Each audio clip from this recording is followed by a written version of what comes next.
Also. Ja, habe ihr letztes Mal gemeint, ich mache erstmal die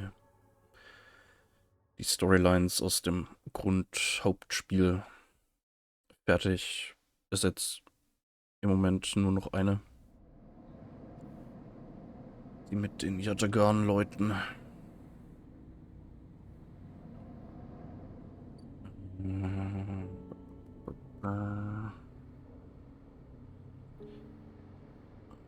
Woher? Schnell noch was essen.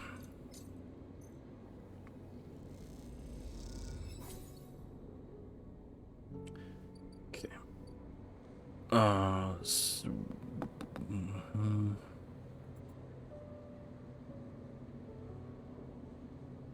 Ach, hätten nicht mal was essen müssen. Naja, kriege ich. Scraps. Auch gut.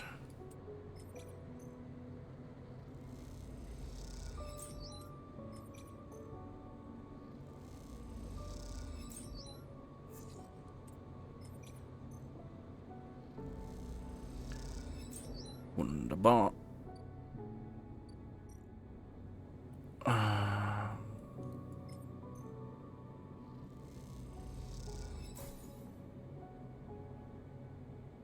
Active Scenes.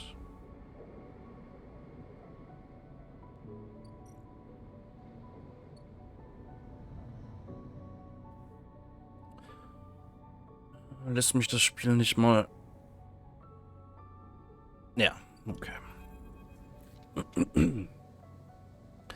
Have you ever heard of channels, sleeper?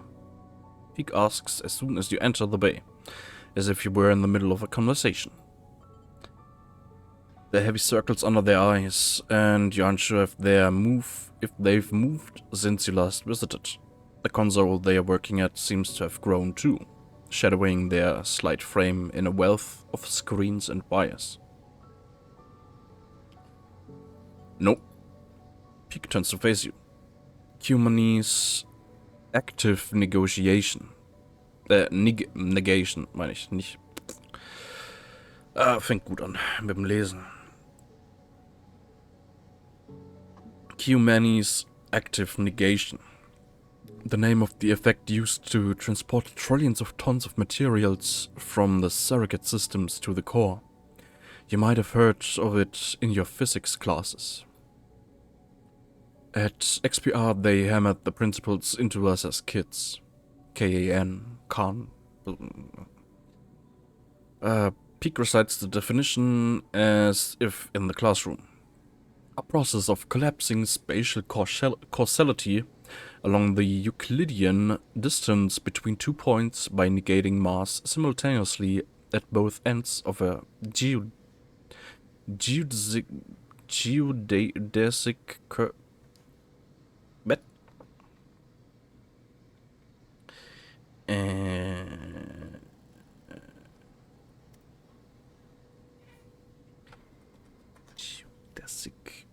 Geodätisch. Cool. Wie spricht man es aus? Geodesic. Geodesic. Okay. At both ends of a geodesic curve. Essentially, Kant channels allow for the near instantaneous transport of raw materials between systems. They require huge volumes of energy, of course, and decades of construction. But once a Kant channel is established, it opens up a system for infinite exploitation. The backbone of surrogacy is what XPR called them. Peak shakes their head. They might not be able to send anything more complex than a rock through them. Complex machines and people are, shall we say, reconfigured by the process. But for all molecularly pure materials, Peak flicks a hand. Whoosh. Where's this going? Peak pauses. What I was trying to find out was whether the Helion system, this system, ever had a Kant channel. Kant channels are vastly expensive to build, to run. Not every surrogate system has one. Many use fraction-drive ships to transport the materials to the nearest hub. But Solheim? Peak smiles. Solheim spared no expense when they established the system. There's a con channel? Yep. Peak's eyes light up. They shut it down before the collapse. They couldn't run the sender-receiver station anymore, but it was there. It still is, as far as I can tell, closely orbiting our star. In fact, Peak grins. They've been building to this. I'm sure it's still there, because one of the issues with con channels are the massive waves of exotic energy they can produce when cycling up. Flux. Exactly. Peak's face suddenly drops. Someone is starting up the channel. Ooh. Peak sucks in a breath. That, I don't know. They start counting off information on their fingers. They'd need a lot of resources to do it, and they'd need to have people from the core systems. But there's no real large-scale extraction in the helium system anymore. So, why would you go to the trouble? Just to trigger the flux? Peak rubs their red eyes. The flux, the wave the Khan effect produces, is a side effect, a problematic one, but it isn't a destructive force. If it was, the core systems would have never been able to use it. So then, why are colonies collapsing because of it? Why is it chewing through systems, the kind of industrial systems set up to function within the range of a once active Khan channel? Peak is getting frustrated. The moons of Ember have been terraforming since before the collapse. They would have had to deal with the flux, yet everything we have heard from the refugees says it brought down every system they had. Peak falls quiet, thinking it all through. Your mind drifts too, thinking of the Khan channels, those vast causal highways that prop up the core systems and their endless appetite for resources. The system has been quiet for decades. Solheim collapsed, most corporations gave up their claims, and apart from the Celis ships that came to begin work on the sidereal horizon, no one from the core has come here in all that time. You shiver as you imagine the attention of the core. The systems of logic and exploitation that created you, created your suffering, turning towards the Helion system, a floodlight turned to this dark corner. A shrill bleep catches both of your attention, and Peak rushes to a screen, one showing a crude map of the station. On it, individual markers begin to flare up with insistent chirps. Peak looks puzzled for a moment, and then their face drops. No, no, no. They lean in close. This doesn't make any sense. What's happening? Fluxed nodes are appearing elsewhere on the station. Peak pulls at the hair. I set the system to alert me to other fluxed nodes near the epicenter of the flux event, but these are everywhere. The hub, the low-end shipyard. How can this happen? The only reason we saw fluxed nodes here is because it is the most rundown part of the station. They were barely shielded, but others appearing so far after the event? Peak turns to you. You're going to need to get me the data from these nodes, and quickly. I'll keep looking at what I have here, but I need to know why they are popping up everywhere. Right now? Right now. We can talk more about Khan channels and system history when you're back, but this needs our attention right now. Peak turns quickly back to the monitor, their eyes following scrolling screens of code spewing from the newly fluxed nodes. You leave quickly, but struggle to shake the image of the spotlight from your mind. You feel watched as you cross back into the pilgrim's seat on your way to a shuttle bay. You hurry onward, eager to outrun the fear. Okay.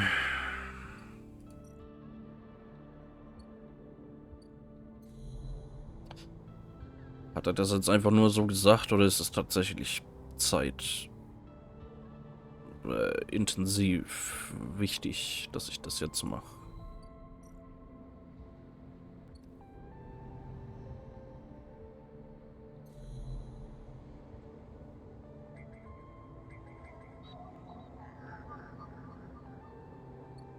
Ich meine, hier...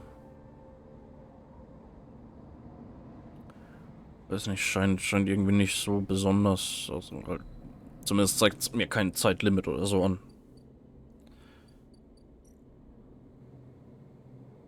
Naja, schauen wir mal.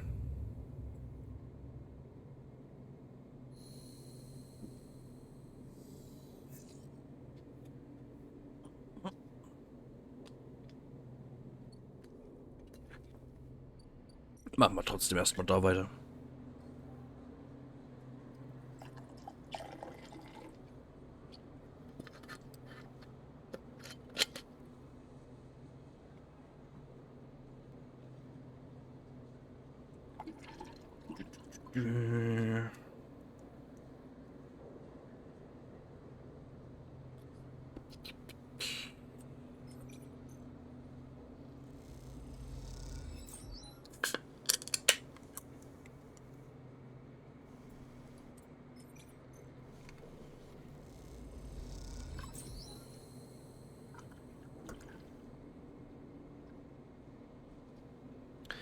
Okay.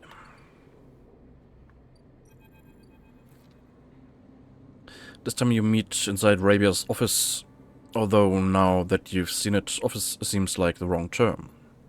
You find her stood in an almost bare, shadowy unit, midway through a sequence of stretches. There are 2 low stools and a terminal in the corner, but it seems that most of the space is taken up by a heavy punching bag, rubber matting, and a stack of weights.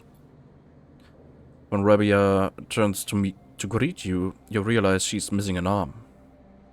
The prosthetic she usually wears is set in a cradle near the terminal, a web of colored wires running to it. Updates, she says, noticing you looking where her artificial arm usually is. Nothing to worry yourself with. Of course. Sit, says Rabia, gesturing to the 2 diminutive stools. You both settle on the stools, Rabia crossing her legs on top and sitting straight backed. Gia told me you have been doing the rounds, collecting tithes, patrolling the ward. She smiles. Some of the enforcers are impressed, and I hear you handled a few difficult circumstances. Nicely done. I wanted to see for myself. She raises an eyebrow. See what for yourself? If I can trust you. I see. Rabia flexes the neck side to side. And the conclusion? Still deciding.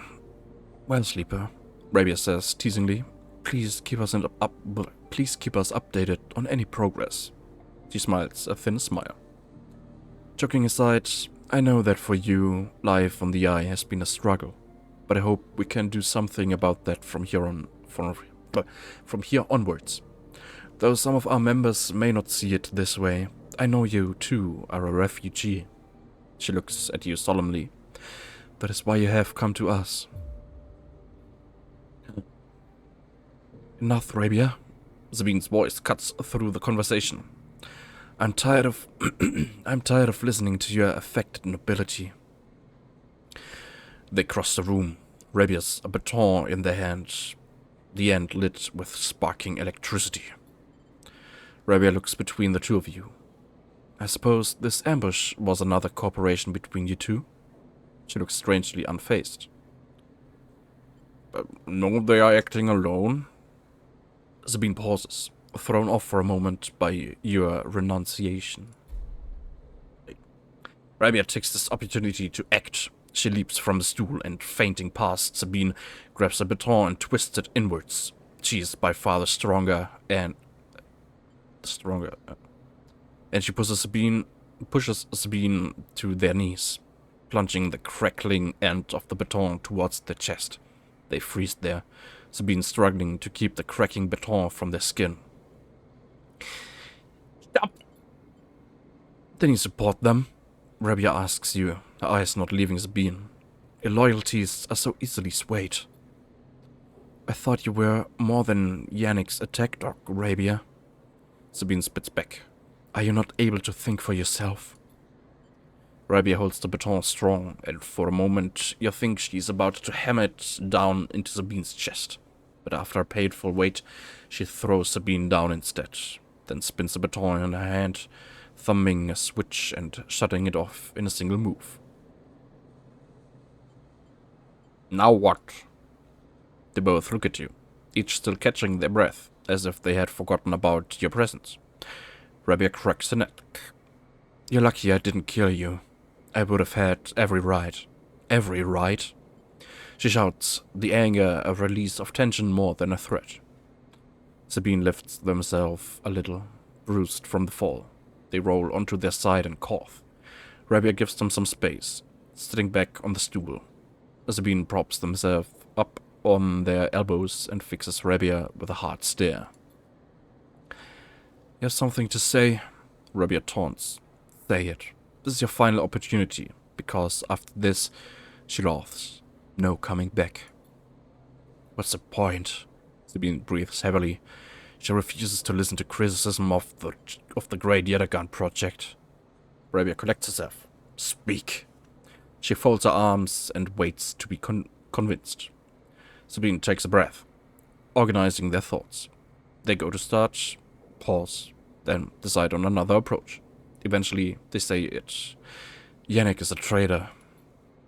Rabia immediately flinches, her eyes going to her prosthetic arm, her muscles clenching. But she writes it out, more eager to prove Sabine wrong than she is to hurt them, at least for now. When I came here from Esnab, they glance at you, gauging your reaction. It was Yannick who was one of the first to support me, to look after me. I should have known then, but I was naive and afraid. Sabine turns to you. Sleeper. They take a breath. I know that I should have told you I worked for SNAP long ago, but I thought you would abandon me, and you're my final friend. What you should know is that I left SNAP because I was running for my life. I leaked documents on the sleeper program, on the illegal and immoral practices it relied on, to the press. SNAP wanted me dead, and I fled as far as I could, to this refuge at the edge of the surrogate systems. Sabine stops to collect themselves. What does this have to do with Yannick? Rabia interrupts. The sleeper knows you're SNAP, I told them.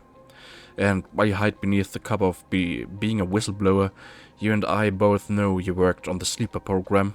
Yannick told me as much. Sabine's face falls. It is true. They glance at you and then away, ashamed. They lift their head. But it is Yannick, not me, who is in the pocket of SNARP. Rabia flinches again. I can prove it.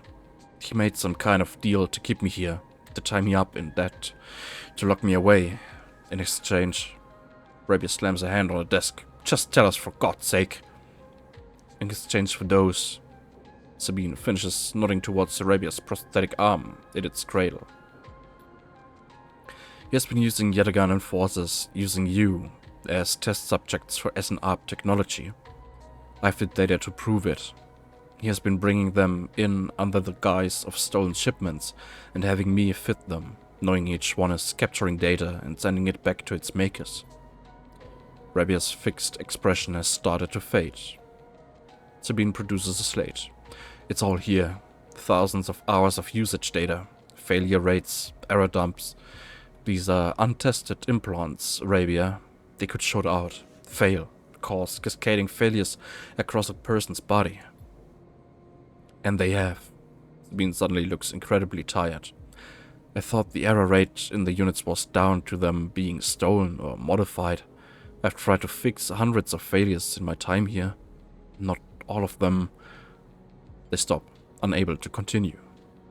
Rabia closes her eyes and breathes in. Then she opens them again. She holds out a hand to Sabine. "Show me," she says.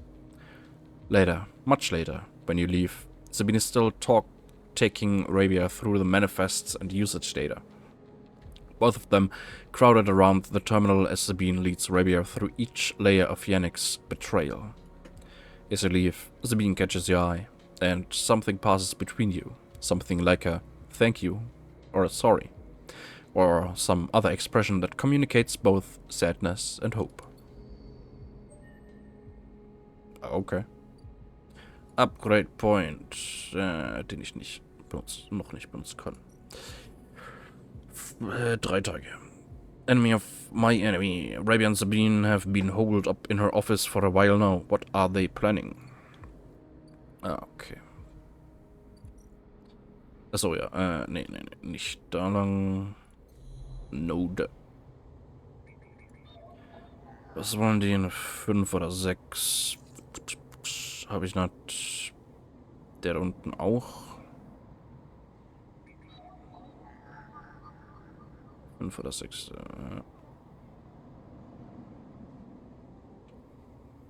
Und der...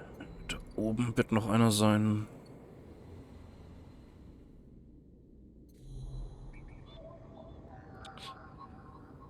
Hier oder 6. Okay.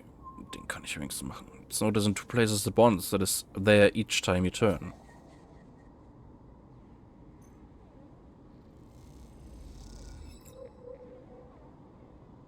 Okay.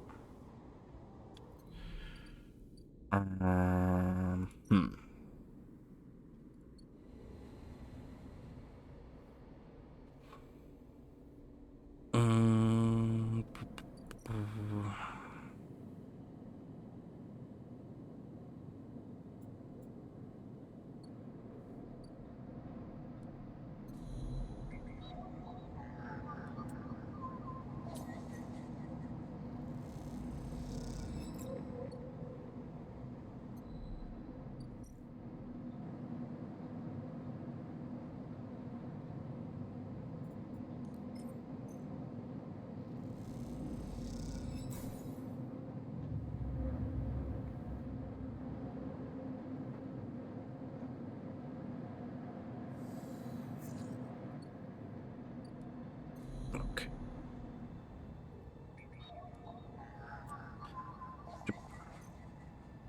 Note beats like a heart. The effect is unsettling.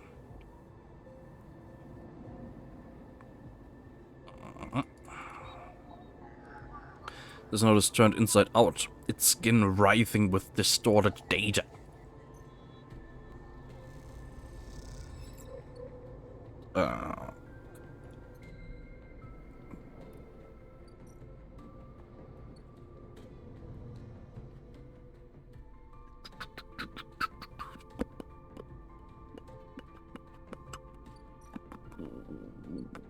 Ja, doch.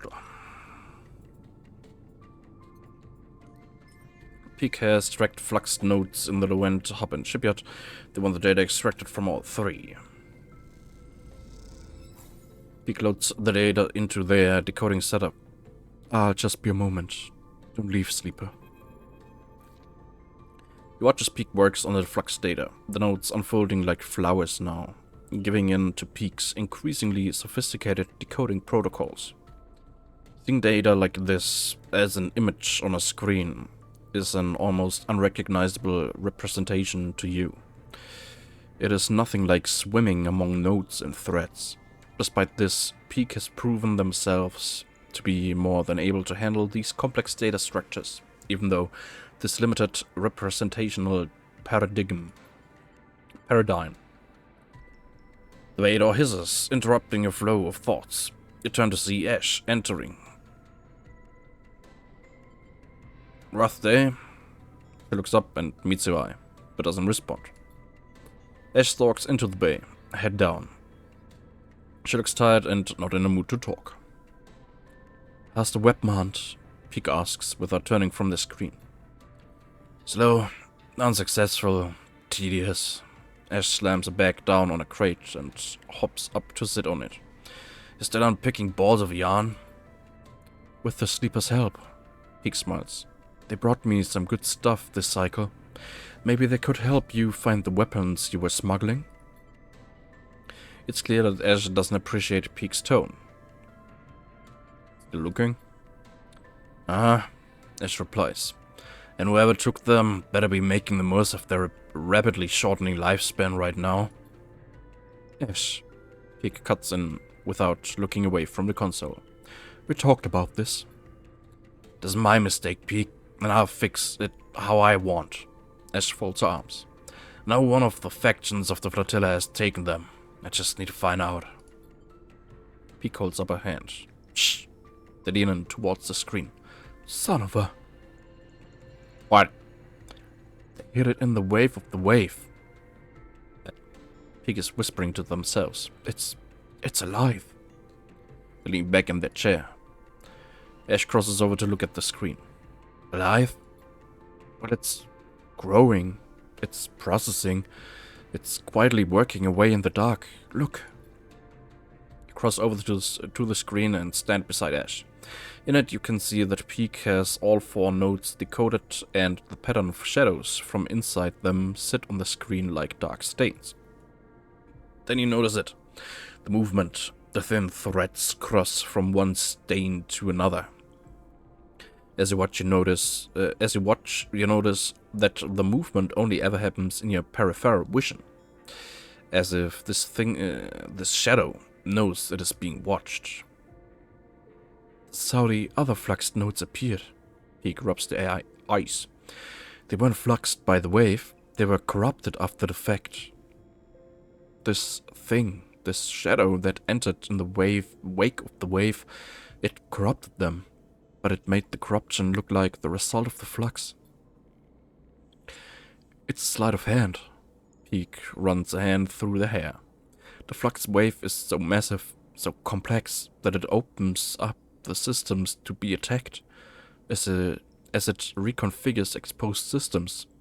This shadow is broadcast in, implanted inside. Wait.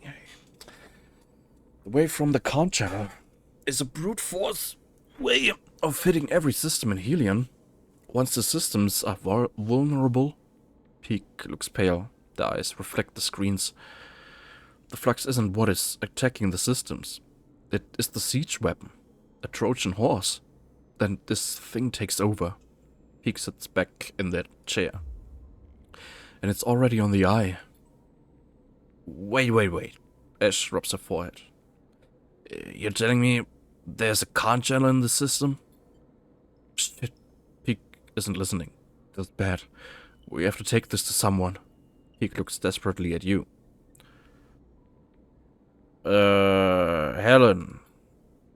Is that wise? Ash cuts in. Havenage haven't exactly made good decisions lately. The other station administrators, Ash. Peak is desperate. They need to know. The argument rages between them, and as you watch them shouting, you feel sick. After a while, they stop, running out of things to say. An unsettling silence descends on the bay. I need more time, Peak says quietly. I need to look at solutions, try to build a case, collate the evidence. We messed this up. They look down at their hands. Ash goes to speak and thinks better of it. Not a word, sleeper. Peak meets your eye. Don't tell anyone until they are ready. They sigh. With the tension among the refugees, Soul won't be ready to hear this, and Helen and Havenage are still mired in some kind of crisis.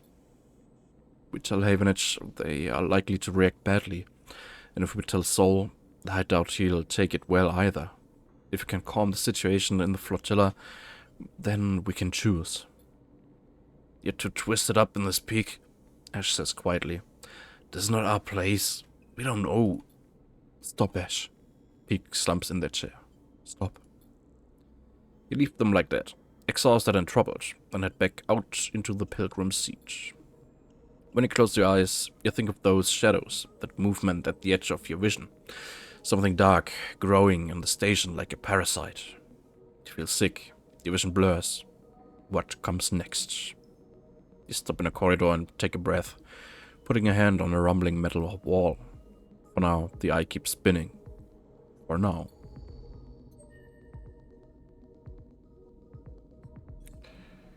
Okay.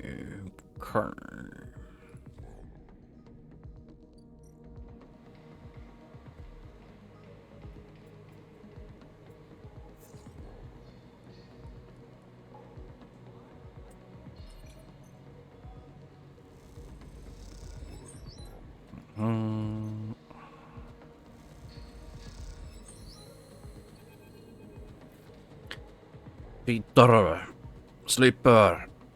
Peter calls to you as you cross the axis. He's standing by the same railing as you saw him at last.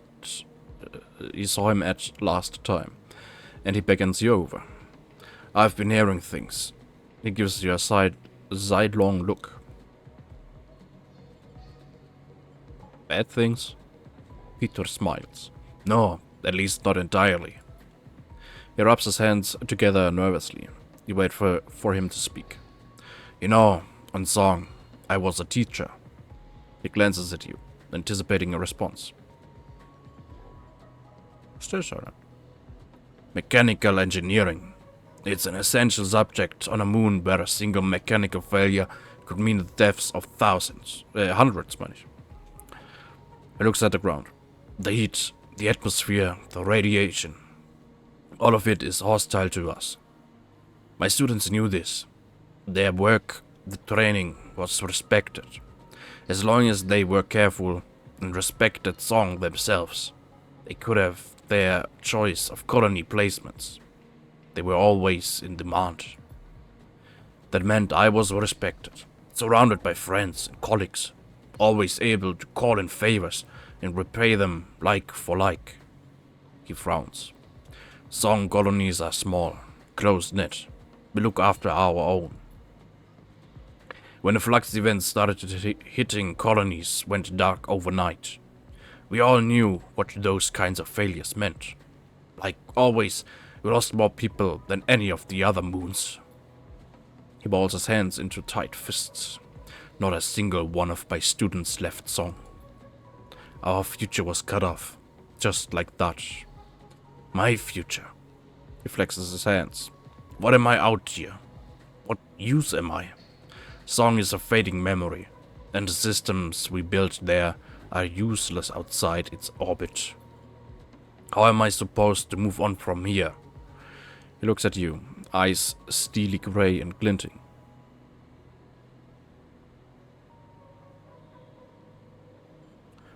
Find someone to teach. Peter pauses, thinking. You don't give up, do you, Sleeper? You just keep going. Was? Was?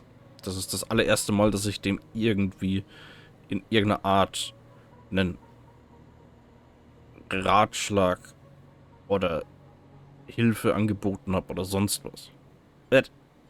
Peter shakes his head. You remind me of a student of mine. One who entered the program from one of the smaller colonies. They didn't have the advantages of some of the others, but they were stubborn. Stubborn as hell. By the end of the program, they were the most skilled of their peers. They didn't get the best assignment, maybe because they didn't spend much time making the kind of connections that would help you get there. But that didn't matter, because I knew they would make the best of anything they set themselves to do. Peter's smiling now, buoyed up a little by memory. Singers are stubborn, Sleeper. We aren't going to change easily. We won't forgive easily, or take help easily. But we'll hold strong. You can count on us for that. Peter stands up from the railing. When you see Saul again, you can tell him that. You can tell him how the crews of Amber's Song operate. Tell him we will resist. If that means resisting Hearth's imperialist ambitions, so be it. If it means resisting the flux, so be it. And if it means to, as you have, help others resist those same pressures, so be it. Peter smiles. and then tell him to leave us alone. He turns his step lighter and heads off toward the center of the access hub.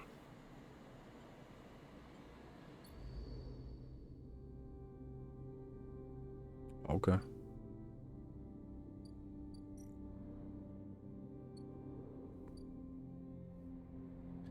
Ich meine,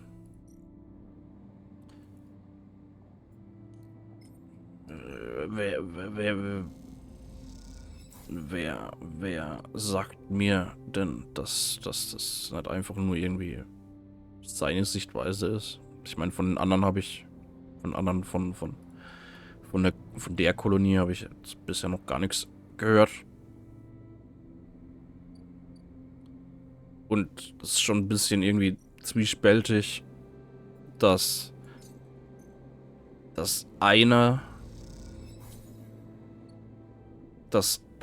ein Einzelner davon erzählt, dass sie als ganze Gruppe sich halt, dass die eigenständig bleiben wollen. Oder halt lieber eigenständig handeln und sich jetzt halt nicht irgendwie großartig mit anderen aufhalten wollen und so. Ein bisschen komisch. Wenn das ein Einzelner für eine ganze Gruppe sagt.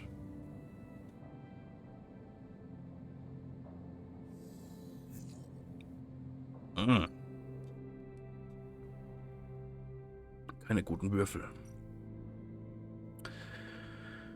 Okay.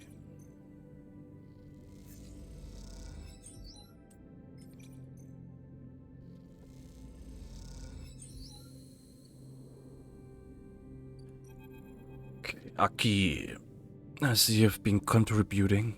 Aki stands next to you at the dust house window. I was unsure what you expect when we joined the flotilla on its voyage to the Eye, but after the journey across the system, then the quarantine, and then the flux reaching all the way out here too. Aki stops herself. Thank you. She bows a little. The other ships have only been interested in sending us supplies, but we grow all we need. She gestures at the dust house. What the dust houses need, that is the problem that concerns us. She smiles and turns to you. Shall we go inside? I'd love to. Aki smiles. Come. She taps away at the panel by the window.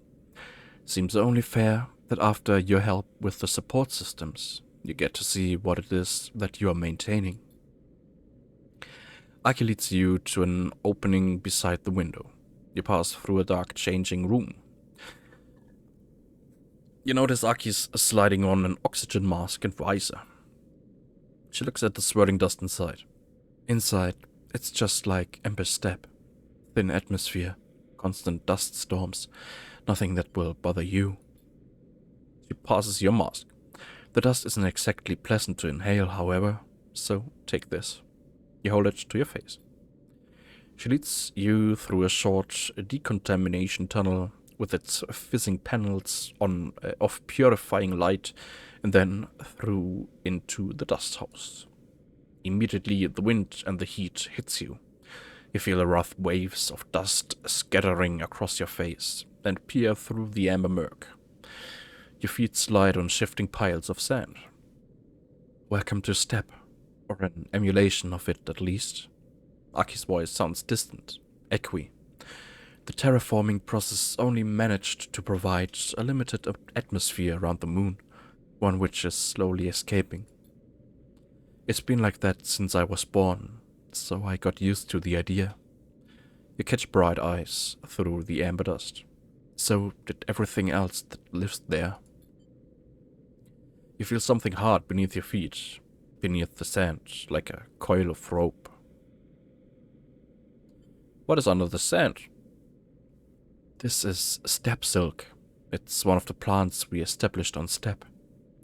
He kicks away some red sand. Like any bast fiber, it can be retted and woven into clothes. I'm wearing some made from it myself. It's one of many species adapted to steppe since the Solheim collapse, which is why it must be preserved. She stares out into the swirling dust. It is as much a refugee as we are, and the dust houses hold hundreds of other species. You look at the pale, unassuming root, threaded thickly through the sand. Aki watches you silently. Had enough? It will be easier to speak outside. Aki leads you back out through the decontamination tunnel, which blasts the dust from both of you with a burst of metallic tasting air, and into the changing room.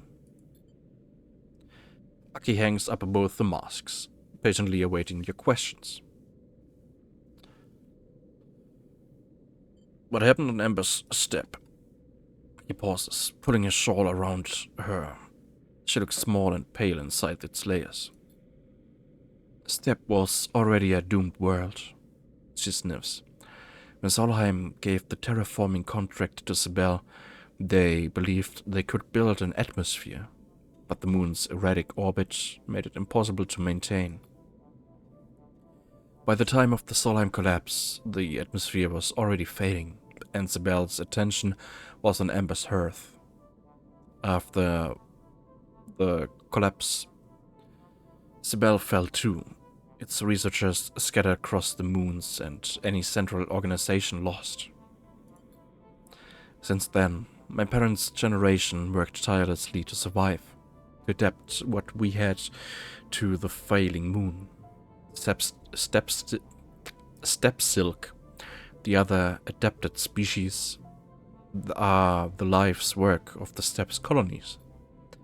So when the flux started to collapse, our computer systems corrode and destroy our So when the flux started to collapse, our computer systems corrode and destroy our life support, our water supply, our agriculture. We had to leave.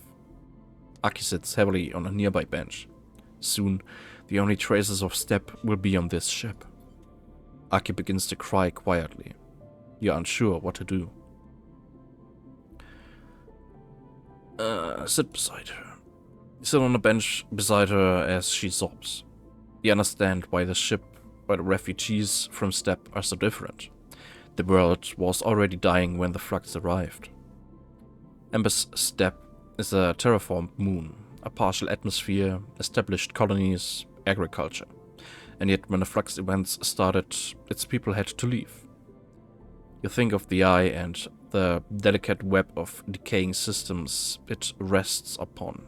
What hope does a ruined station have against the wave that corrupts, corrodes, and collapses?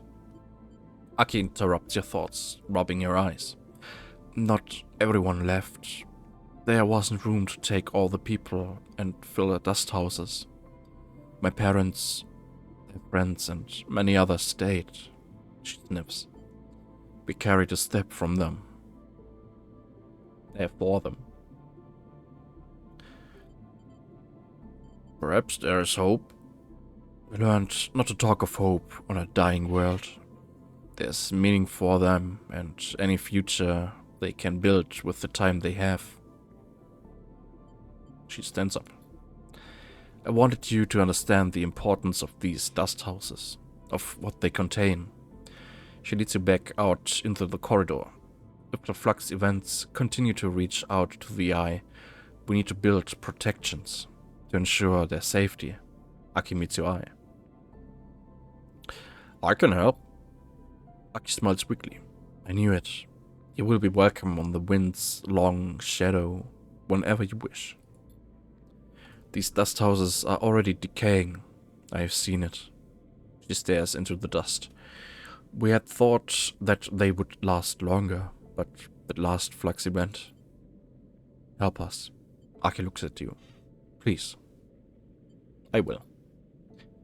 When you're ready, we will begin the preparations for reinforcing the dust houses.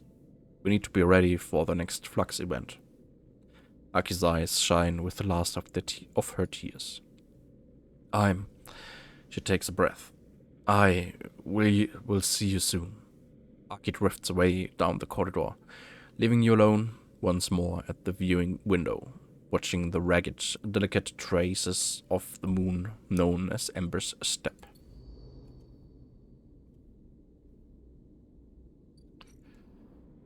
Okay. Reservation. Steps look. Improving the dust houses isn't the only way to sustain a step stilk. With intuitive care, the plant can be made more resistant. Dust house shielding. Aki's device upgrades that will protect the dust houses from both flux and their slow decay. She needs you to implement them. Preservation. If the dust houses are to preserve their closed biomes, they will need shielding against the flux and protecting from their slow decay. Okay.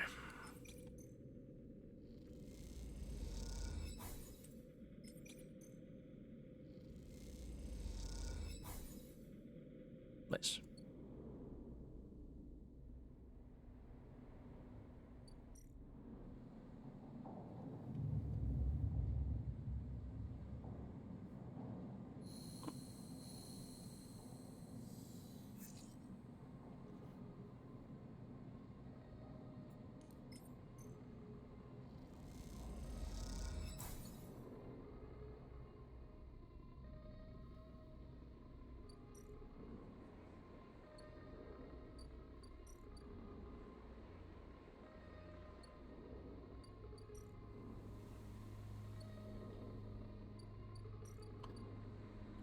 Kurz gucken, ob ich irgendwas mit den Pilzen da hier anfangen kann.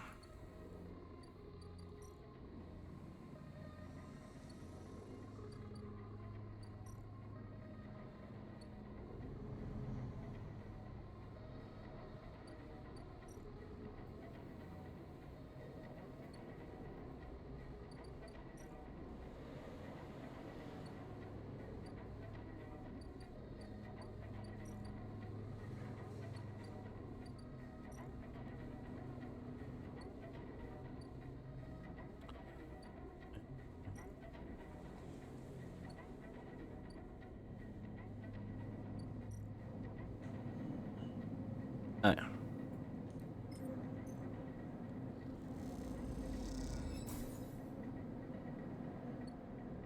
Okay.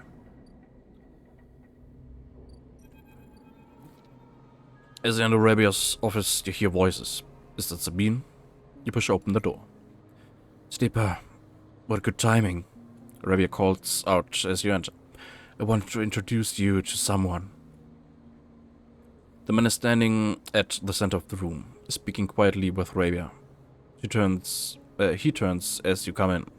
Meet Yannick. Sleeper, he nods. Been hearing good things from Rabia. He smiles, an easy smile.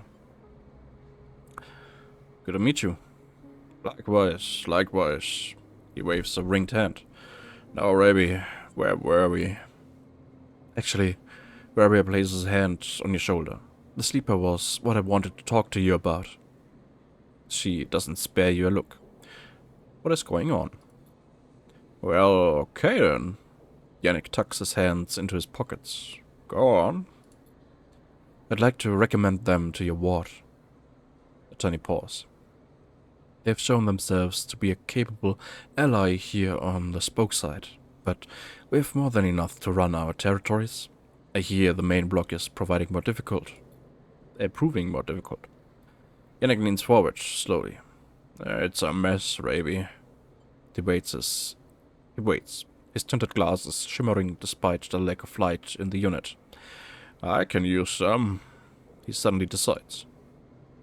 Rabia smiles. Good to hear. I can immediately... Yannick cuts her off with a raised hand. 1 second. He steps one surprisingly light step closer to you. You eager to work, sleeper? Yeah.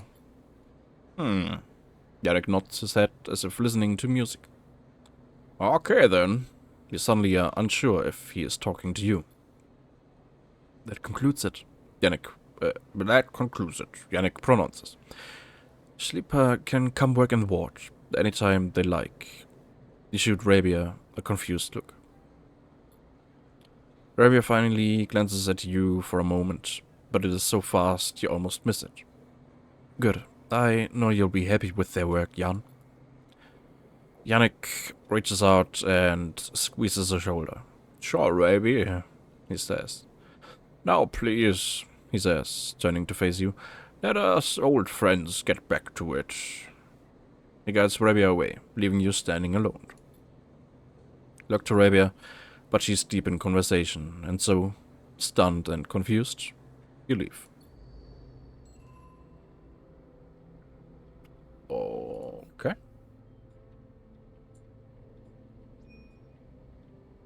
If Sabine is right, Yannick has been working with SNAP behind Yadagan's back to find out the truth.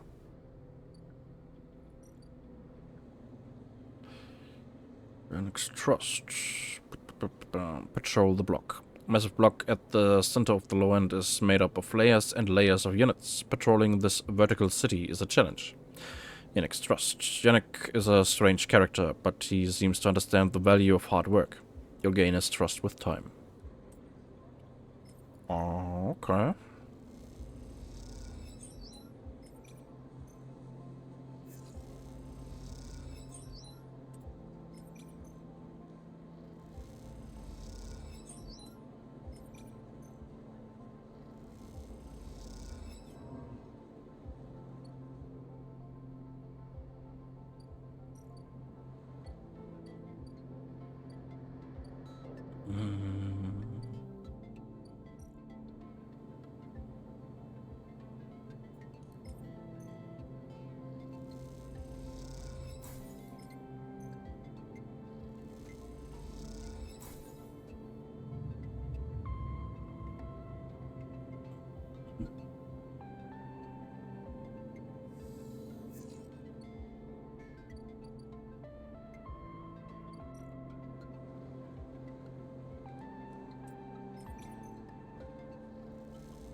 Factories, restaurants, surgeries, schools, the layers of the block are rich with stories and problems to solve. You're starting to learn them all. You almost laugh when you see it. The same small recorder, stuck to a different wall this time. Written across the fluorescent tape is the familiar word, sleeper. You grab it quickly. Rabia says sorry. Sabine's voice sparks up once again. She said she didn't have time to brief you before setting you up with the old man. I'm sure you've got the play by now. Earn his trust, work the block. Then we need you to get into his office. A pause. It's risky, but obviously you're the only one of us he doesn't already know. Either way, we need to locate the link to SNAP. Hear a shout in the background of the recording. Rabia says, be careful. Sabine continues. The data suggests there's some relay. Processing the implant data and sending it to SNAP, but we can't lock down its position. Either he's moving it, or it's moving itself, or it is rerouting through other relays. We can't understand it. Maybe you can find some details on it in his office. Once he trusts you, you should be able to get close enough to get in the office. You only get one shot. The recording creaks and whines. That's the final piece of the puzzle to end this. A pause. Good luck, sleeper. I'm sorry too. Be safe. The recording clicks off, leaving you in silence. You pocket the recorder just in case and walk away. Looks like it is up to you. Cool.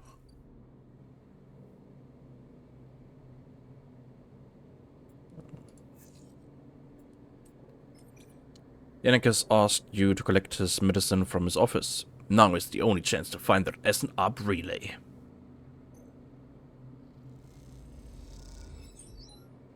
You spot the countermeasure on the drawer moments before you touch it.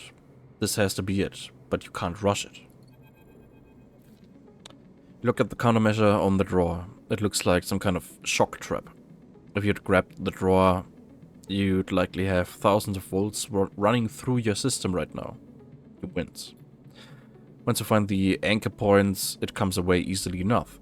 You prise it from the drawer quickly and quietly, then listen for footsteps in the corridor outside. Nothing. All clear for now. You slide the drawer open, looking for other countermeasures that might be inside, expecting to see a chunk of tech. The relay. But as you slip it open, all you see is a handful of wires and an empty implant cradle. Is this some kind of mistake? You freeze for a moment, unsure what to do next. Why keep an implant cradle so carefully guarded? You remember Yannick having an implant, a small plate on the side of his head, just above his ear. He assumed it was for hearing or vision. Those shimmering glasses of his come back to you in your memory. His strange movements, his speech.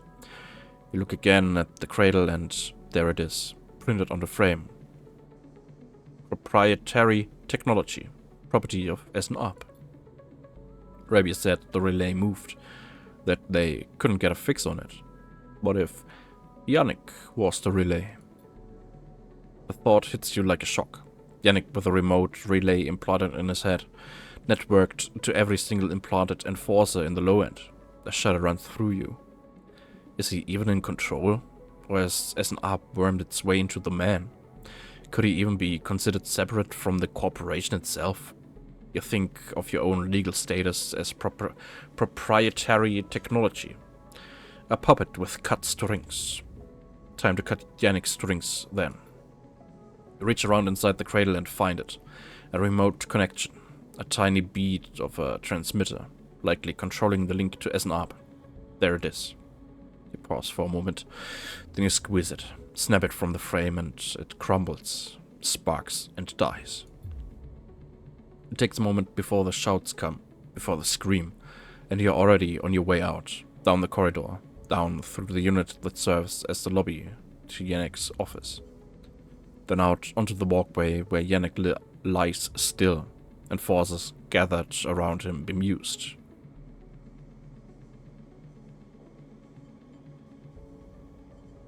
Approach. You push through the crowd and there he is, still, crumpled. You arrange him a little, lie him down properly, feeling how thin his body is under his suit. You wonder how long he has been like this, a puppet for S&ARP. With a connection cut, nothing remains but his body, which means that Yannick, the man, was gone a long time before now. You place a hand on his chest. You're sorry for him, but it is done now, and you did not kill this man. You've seen enough. The connection is cut, and whatever Yannick was, or had become, is gone. Your anger is a hard core in your chest, and all of it is focused on S&ARP. The fuck? What? Aftermath. Lowen is wild with stories about Yannick's death. You're still waiting for Rabia to get in touch, but you trust that she will. You're talking. Okay.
Ja, ja, mach mal.